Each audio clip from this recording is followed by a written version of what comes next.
राधे राधे दोस्तों, एक बार मैं फिर से श्री प्रेमानंद महाराज जी के प्रवचनों को आपके सामने अपने शब्दों में प्रस्तुत करती हूँ।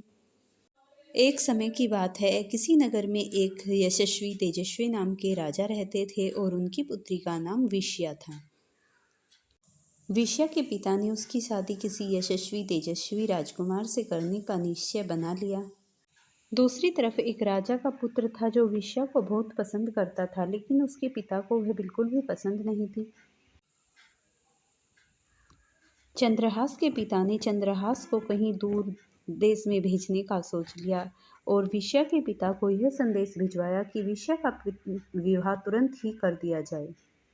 जैसे ही चंद्रहास को दूसरे राज्य में भेजा गया तो उसके साथ दूत को साथ में भेजा गया और उस पर एक पत्र लिखकर ये दिया गया कि विष्या को खत्म किया जाए। जैसे ही वहाँ विष्या का विवाह होने वाला था तो उन राजाओं को लगा कि इस पत्र में लिखा है कि जल्द से जल्द विष्या का विवाह राजा से कर दिया जाए। विष्या के पिता ने और अन्य राजाओं ने मिलकर जल्द से जल्द विष्या का और चंद्रहास का विवाह सुनिश्चित करके उनका विवाह सुनिश्चित करने के बाद शादी कर दी। जैसे ही चंद्रहास के पिता को इस विवाह की सूचना मिली और उन्हें पता चला कि विष्या से ये विवाह हो गया है तो उन्होंने बहुत जल्दी कहा कि इसे तुरंत ही खत्म कर दिया जाए। विष्या के पिता नहीं चाहते थे कि विष्या की शादी चंद्रहास से हो। उन्होंने जैसे ही ये शादी होने के बाद उन्हें बोला कि हमारे यहाँ कुलदेवी का मंदिर है और मंदिर में सबसे पहले जोड़े को दर्शन करने होते हैं, लेकिन यहाँ पर केले दामाद ही देवी के दर्शन करेंगे। और उधर से 4 जल्लादों को कुलदेवी के मंदिर में भेज दिया। जैसे ही वह आए और तुरंत उसे मार देना।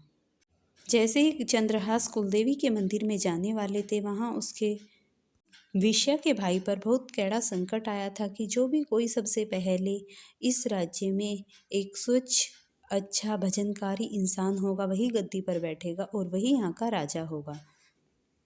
तो जल्लादों ने कहा, एक चंद्रहास नाम का लड़का है जिसे हम आज बलि देने जा रहे हैं, वह बहुत ही भजन करता है भगवान का, वह गद्दी पे बैठ जाएगा और हम इसे मंदिर में ले जाएंगे। वहाँ पर विष्या के भाई का वध हो गया और चंद्रहास राजगद्दी पर बैठ गए। तो जैसे ही विष्या के पिता को ये सब पता चला वह बहुत दुखी हुए। कहा जाता है कि भगवान के भजन बल में इतनी शक्ति है, जो भगवान के सच्चे मार्गदर्शी होते हैं उन्हें वह तुरंत ही अपनी शरण में ले लेते हैं और उनका कोई कुछ भी नहीं बिगाड़ सकता। इसीलिए श्री प्रभु का भजन कीजिए और भजन में आनंदित होकर अपने जीवन को समर्पित कर दीजिए। जय श्री राधे, जय श्री राधे।